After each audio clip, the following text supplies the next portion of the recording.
जय हिंद मेरे प्यारे साथियों। तो आप लोगों का स्वागत है आपके अपने यूट्यूब चैनल के एन क्लासेस में। तो बात करते हैं, तो हम लोगों ने काव्यखंड की क्लास शुरू की थी, जिसमें से हम लोग अभी तक 8 चैप्टर तक का कंप्लीट कर चुके हैं। आज मेरी 9वीं चैप्टर की बारी है, जिसमें हम लोगों ने 8 चैप्टर में आपके भावार्थ को भी और वस्तुनिष्ठ प्रश्न को भी दोनों को देखा। आज 9 चैप्टर की बारी है। 9वां चैप्टर है कि जन जन का चेहरा एक। ठीक है, तो इस चैप्टर के बारे में, इसके भावार्थों के बारे में समझेंगे और इसके ऑब्जेक्टिव क्वेश्चनों के बारे में भी समझेंगे। आपको बता दूं कि आपकी जो 12th की जो थी हिस्ट्री की 400 प्लस की ऑब्जेक्टिव की क्लास सारी ख़त्म हो चुकी है, जिसकी वीडियो आपकी प्लेलिस्ट इसी चैनल पे उपलब्ध है। तो वो जाके एक बार ज़रूर देख लें। और ये काव्य खंड ख़त्म होने वाली है इस और आज से ही आपके प्रीवियस ईयर यानी कि 2018 से लेकर 2024 तक के क्वेश्चनों को ऑब्जेक्टिव और सब्जेक्टिव दोनों की क्लास आपकी इसी चैनल पर आज से देखने को मिल जाएगी। तो ज़्यादा से ज़्यादा शेयर करें, लाइक करें, सब्सक्राइब। तो चलिए शुरू करते हैं आज की क्लास बिना किसी देरी के शुरू करते हैं। देखिए, मैं बात करता हूं कि 9वें चैप्टर के मेरा नाम है जन जन का चेहरा एक। क्या नाम है? जन जन का चेहरा एक।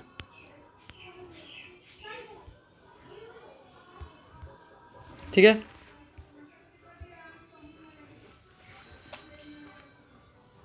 जैसे बात करें पहला क्वेश्चन का कि जन जन का चेहरा एक का शीर्षक कविता किसकी रचना है। तो याद रखिएगा कि जन जन का चेहरा एक शीर्षक कविता किसकी रचना है, तो गजानन माधव मुक्तिबोध का। किसका? गजानन माधव मुक्तिबोध जी का जन जन का चेहरा एक जो है रचना है, ये इनका है। गजानन मुक्तिबोध का जन्म कहाँ हुआ था, तो गजानन माधव मुक्तिबोध का जन्म जो हुआ था वो हुआ था छत्तीसगढ़ में। कहाँ हुआ था? छत्तीसगढ़ में। अगला बात करते हैं, मुक्तिबोध ने किस विश्वविद्यालय से एमए किया, तो नागपुर विश्वविद्यालय से मुक्तिबोध जी ने एमए किया था। आगे बात करते हैं, अगला नंबर क्वेश्चन देखते हैं कि मुक्तिबोध में नागपुर से निकलने वाली किस पत्र का संपादन किया है, तो नया खून। किस पत्र का संपादन किया था, तो नया खून का। अगला बात करते हैं, मुक्तिबोध ने दिग्विजय महाविद्यालय राजनांदगांव में प्रधानाध्यापक के पद पर कब से काम करना प्रारंभ किए थे, तो उन्होंने प्रधानाध्यापक के पद पर 1958 ईस्वी से काम करना प्रारंभ किए थे। ठीक है, आगे बात करते हैं, मुक्तिबोध ने नागपुर के प्रकाशन तथा सूचना विभाग में किस रूप से नौकरी की, पत्रकार के रूप में, जो पत्रकार के रूप में नौकरी की थी वो किस प्रकार किस रूप की नौकरी की थी उन्होंने, तो उन्होंने की थी पत्रकार के रूप में उन्होंने नौकरी की थी। ठीक है, ये कह रहा है कि मुक्तिबोध ने नागपुर के प्रकाशन के सूचना विभाग में किस रूप में नौकरी की, यानी कि किस पोस्ट पे नौकरी की, तो उन्होंने पत्रकार के रूप में नौकरी की थी। ठीक है, चलिए अगला बात करते हैं कि मुक्तिबोध निराला किस तरह के कवि है। मुक्तिबोध निराला किस तरह के कवि है, तो वह है क्रांतिकारी कवि। कौन से कवि है? क्रांतिकारी कवि। ठीक है, कौन से कवि है? क्रांतिकारी कवि। अगला बात करते हैं, मुक्तिबोध के कविता संग्रह का नाम क्या है, तो मुक्तिबोध के कविता संग्रह का नाम है चांद का मुंह टेढ़ा है। क्या नाम है? चांद का मुंह टेढ़ा है। अगला बात करते हैं, मुक्तिबोध ने सितारा किसे कहा है, तो मुक्तिबोध ने सितारा जनता को कहा है। किसे कहा है? तो जनता को कहा है। ठीक है, चलिए अगला बात करते हैं, मुक्तिबोध के अनुसार गचला कहाँ से उठती है, तो मुक्तिबोध के अनुसार गचला तो कहाँ से उठती है, वो जनता से उठती है। ठीक है, अगला बात करें, अय्यर द्वारा संपादित तार सप्तक के एक कवि के रूप में कौन सामने आया, तो उन्होंने मुक्तिबोध जी सामने आए थे तार सप्तक के रूप में। ठीक है, अगला बात करते हैं, कौन सी कृति मुक्तिबोध की नहीं है, तो बिखरे मोती मुक्तिबोध की कृति नहीं है।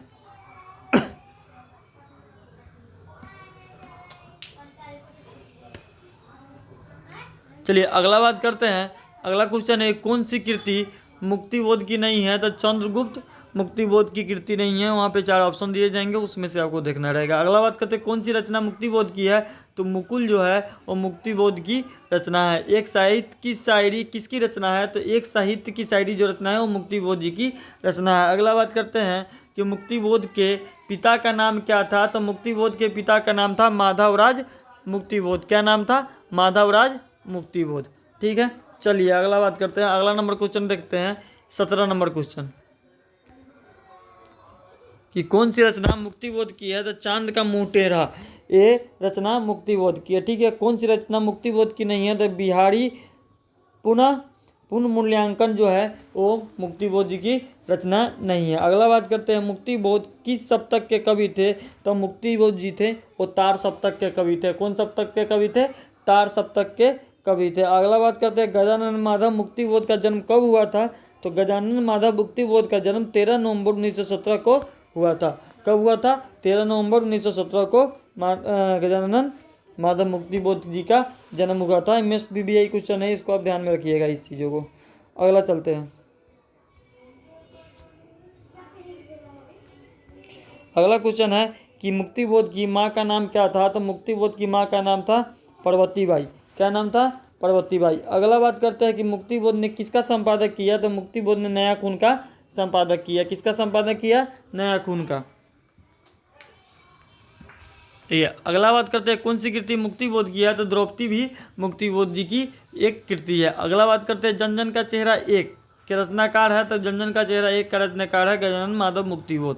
ठीक है, इस चीज़ों को ध्यान में रखिएगा। कवि मुक्तिबोध की कविता है जन जन की चेहरा एक। ठीक है, अगला देखिए कि अगला क्वेश्चन है कि एक नए साहित्य का सौंदर्य शास्त्र के लेखक है। एक नए साहित्य के सौंदर्य शास्त्र के लेखक कौन है? मुक्तिबोध जी। ठीक है, आगे बात करते हैं कामयानी एक पुनः विचार की रचयिता है। कामयानी की जो रचयिता है वो कौन है? वो है मुक्तिबोध जी। ठीक है, और ये आपकी इतनी सारी 27 ऑब्जेक्टिव थी इस काव्य खंड की, इस चैप्टर की 9वें चैप्टर की जन जन की चेहरा एक में इतनी आपकी इस वस्तुनिष्ठ प्रश्न थे जिसको मैंने कराया। और मैं बता दूं कि इससे अलावा कहीं से भी आपके टॉपिक से क्वेश्चन नहीं आ सकती कि कई क्वेश्चन यहीं से पूछे जाते हैं। तो चलिए अब चलते हैं इसके भावार्थों को बात करते हैं। इसके भावार्थों को समझने का प्रयास करते हैं कि किस टाइप से लिखना है और कैसे इसको याद रखनी है। ठीक है, चलिए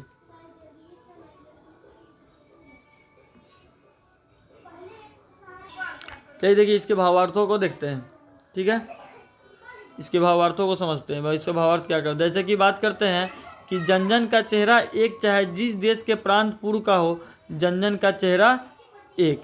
ठीक, इसका कहने का मतलब है कि प्रस्तुत पंक्ति जन जन का चेहरा एक शीर्षक कविता से ली गई है जिसकी रचयिता गजानन माधव मुक्तिबोध है।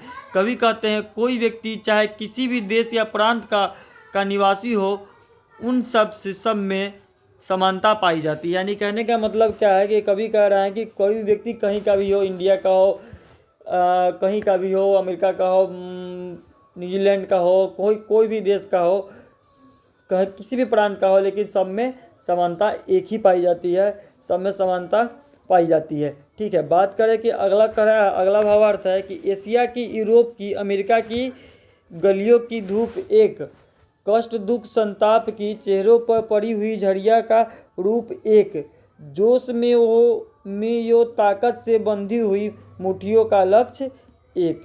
ठीक है, कहने का मतलब क्या है समझिए। कह रहे हैं कि प्रस्तुत पंक्ति गजानन जन जन का चेहरा एक शीर्षक कविता से ली गई है जिसके रचयिता कवि गजानन माधव मुक्तिबोध है। कवि कहते हैं कि कोई व्यक्ति चाहे किसी भी देश या प्रांत का निवासी हो, उन सब में समानताएं पाई जाती है। जैसे कि एशिया, यूरोप, अमेरिका, सभी जगह सूर्य अपनी किरणें समान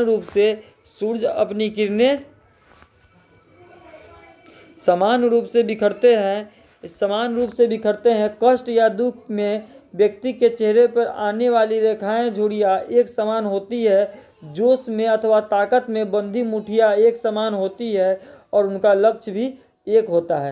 कहने का मतलब है, कवि कहता है कि कहीं का भी हो, यूरोप का हो, अमेरिका का हो, किसी का भी देश का हो, अगर सूर्य के किरणें सब पर तो एक समान ही आती है या नहीं आती है।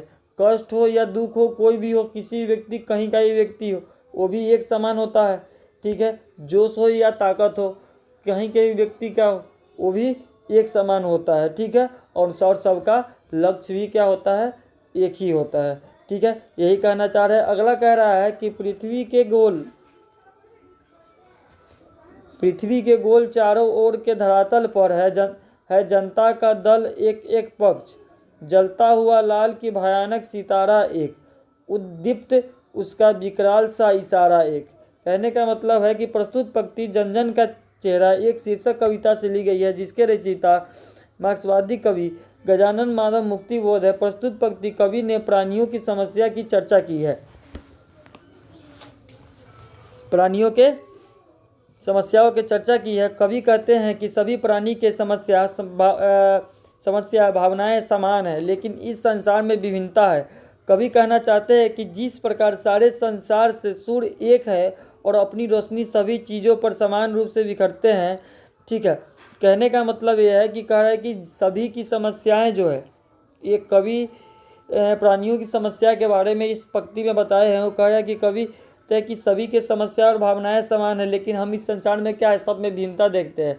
और फिर कहते हैं कि जिस प्रकार सूर्य की किरणें, इस कवि का कहने का एक मतलब है कि जिस प्रकार सूर्य एक अपनी रोशनी के चारों ओर बिखरता है, उसी प्रकार सबकी भावनाओं और समान, जिसमें भिन्नता नहीं देखनी चाहिए, एक अपनापन बना के रहना चाहिए। इस तरह की बातें कवि करता है। ठीक है, चलिए अगला नंबर भावार्थों को देखते हैं। कहता है गंगा में इरावती में मीनाम में अपार अकुलाती हुई, नील नदी अमेजन मिसौरी में वेदना से गती हुई, बहती बहाती हुई जिंदगी की एक धारा एक, प्यार का इशारा एक, क्रोध का दुधारा एक। कहने का मतलब है कि प्रस्तुत पंक्ति जन जन का चेहरा एक शीर्षक कविता से ली गई है, जिसके रचयिता कवि गजानन माधव मुक्तिबोध है। कवि कहते हैं कि गंगा, इरावती, मीमान, नील, अमेजन, मिसौरी, इन सब में अपार जल प्रभावित होते रहता है। इन जलों में कोई मौलिक अंतर नहीं है। ये नदियाँ मनुष्य के नियंत्रण बढ़ते रहने की प्रेरणा देती है। ये नदियाँ प्यार और क्रोध दोनों का संदेश देती है। कहने का मतलब है कि जो बड़ी बड़ी नदियाँ हैं, इसमें इसकी धारा, इसकी जो पानी होती है रोज बहती रहती है, और इससे एक सीख मिलती है कि व्यक्ति को भी जीवन में उसी तरह एक धारा की तरह आगे बढ़ना चाहिए। और ये नदियाँ जो है वो एक प्यार और एक क्रोध का भी क्या करता है, संदेश देता है। ठीक है, चलिए अगला नंबर भावार्थों को बात करते हैं। पृथ्वी का प्रसार,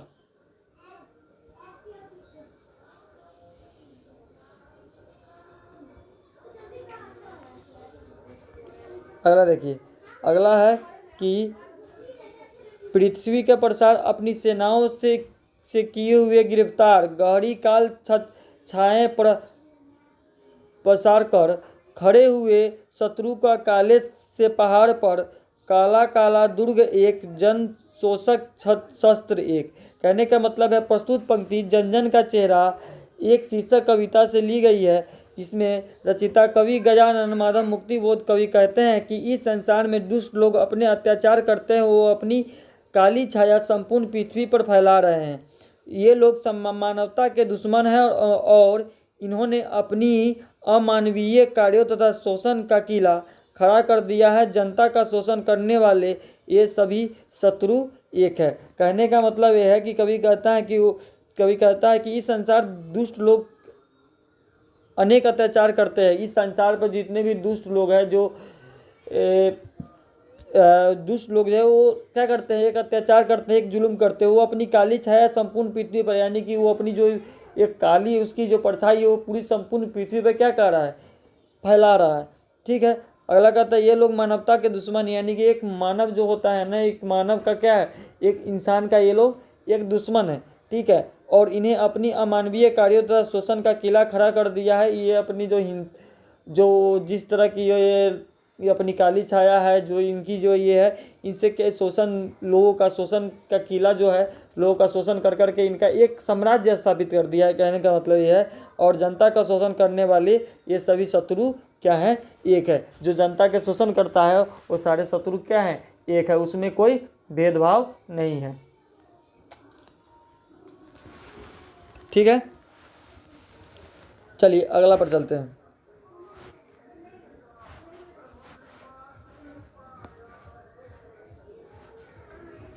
देखिए, असमय लाल किरने से अंधकार, चौरात सा मित्र का स्वर्ग एक, जन जन का मित्र एक। कहने का मतलब है प्रस्तुत पंक्ति ये सारे में आपको लिखना पड़ेगा कि जिसके रचयिता मार्क्सवादी गजानन माधव मुक्तिबोध है। कवि कहते हैं कि आज दुनिया में आर्थिक विषमता और शोषण का अंधकार छाया हुआ है। इस अंधकार का असमयिक लाल किरणें अर्थात समाजवाद द्वारा ही दूर किया जा सकता है। कवि कहते हैं कि इस अंधकार को समाप्त होते ही सर्वत्र स्वर्ग की तरह शांति हो जाएगी। देखिए, किसी भी चीज़ को, अंधकार कोई भी चीज़ को समाप्त करने के लिए ना, एक समाज के तौर पर तो उसके समाज की साथ बहुत ज़्यादा ज़रूरी है। वही चीज़ें कह रहा है कि जो अंधकार है वो समाज की सहायता से इसको दूर किया जा सकता है और ये फिर से अंधकार समाप्त करके सर्वत्र स्वर्ग की तरह शांति हो जाएगी, यानी कि शांत हो जाएगा एक स्वर्ग की तरह। ठीक है, इस तरह की बातें करता है कवि कह रहे हैं। अगला करते हैं कि अगला है कि विराट प्रकाश एक क्रांति की ज्वाला एक, धड़कते वृक्षों में है सत्य का उजाला एक, लाख लाख पैरों की मोच में है वेदना का तार एक, लिए में किस्मत का सितारा एक, चाहे जिस देश का प्रांत जिस देश प्रांत का हो।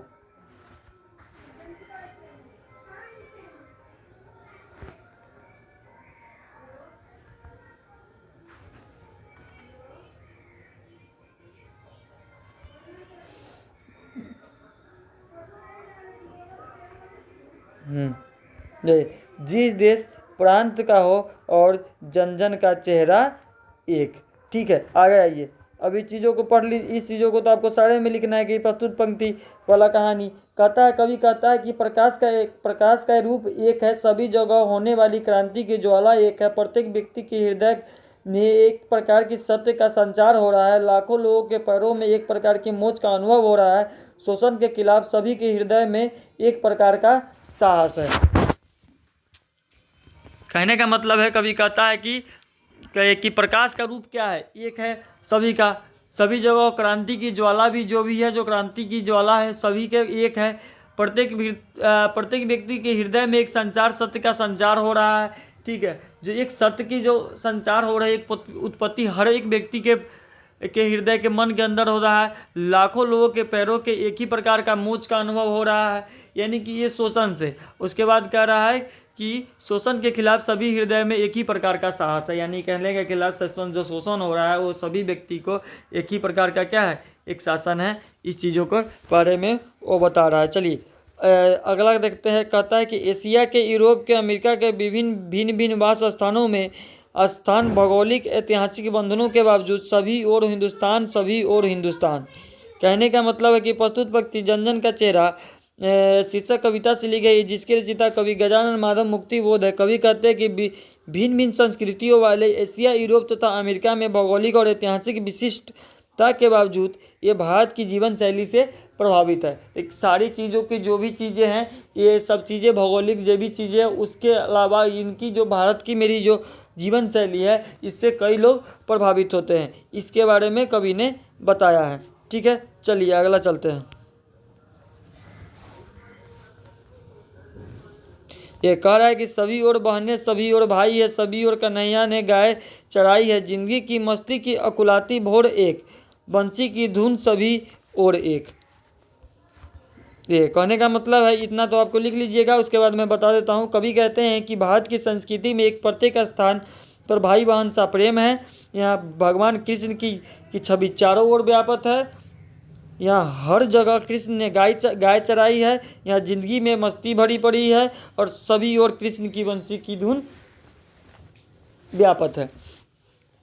ठीक है, कहने का मतलब है कि भारतीय की मेरी जो भारत की संस्कृति, यहाँ पे सभी क्या क्या है, भाई बहन सा प्रेम का रिश्ता है। उसके बाद भगवान कृष्ण की छवि, जो भगवान कृष्ण की जो छवि थी, जो वचन था, वो सभी लोगों को पता है। यहाँ पर भगवान कृष्ण ने, हमारी भारतीय संस्कृति की बात करें तो यहाँ पर उन्होंने गाय चराई है और भगवान कृष्ण की बांसुरी की धुन से चारों ओर एक धुन व्याप्त हो रही है। ठीक है, अगला बात क्या है, दानव दुरात्मा एक।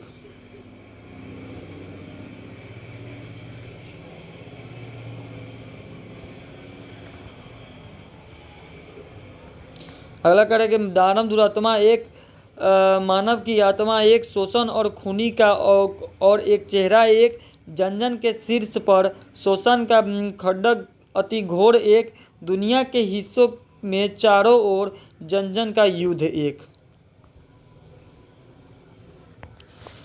कहने का मतलब है, कवि कहते हैं कि पूरे देश विश्व में दानव और दुरात्मा एक है, शोषण खूनी और चोर एक है तथा दुनिया में हर एक हिस्से में दुरात्मा चारों ओर के खिलाफ युद्ध भी एक है। कह रहा है कि बुराई जो भी है वो सब तरह है, यानी कि चारों तरफ है, और सबका युद्ध करने का तरीका भी क्या है, एक है, लड़ने का तरीका एक है। अगला बात करते हैं मस्तक की महिमा, ये अंतर की उष्मा से उठती है, ज्वाला अति क्रुद्धत एक है, संग्राम का घोष एक है, जीवन का संतोष एक है। कहने का मतलब है कि प्रस्तुत पंक्ति कवि कहते हैं कि सभी जन समूहों के मस्तिष्क की चिंता एक है और उनके हृदय की प्रबलता भी एक सी है और उनके भीतर का क्रोध ज्वाला भी एक सी है। यानी कि जो उनको यानी कहने का मतलब है, अभी भाषा की बात करूँ तो उनके दिमाग में जो टेंशन है, बात करें जो चिंता है, वो सारी की क्या है, एक है। हृदय में जो बात है वो सबका एक ही है और उनके क्रोध और ज्वाला भी एक ही है। ठीक है, तो चलिए अगला, क्रांति का निर्माण का विजय का चेहरा एक, चाहे जिस देश प्रांत पूर्व का हो, जन जन का चेहरा एक। ये प्रस्तुत पंक्ति कवि कहते हैं कि क्रांति निर्माण और विजय का चेहरा एक जैसा है, चेहरा होगा, चाहे वो किसी देश, किसी भी प्रांत और किसी भी गांव का क्यों न हो।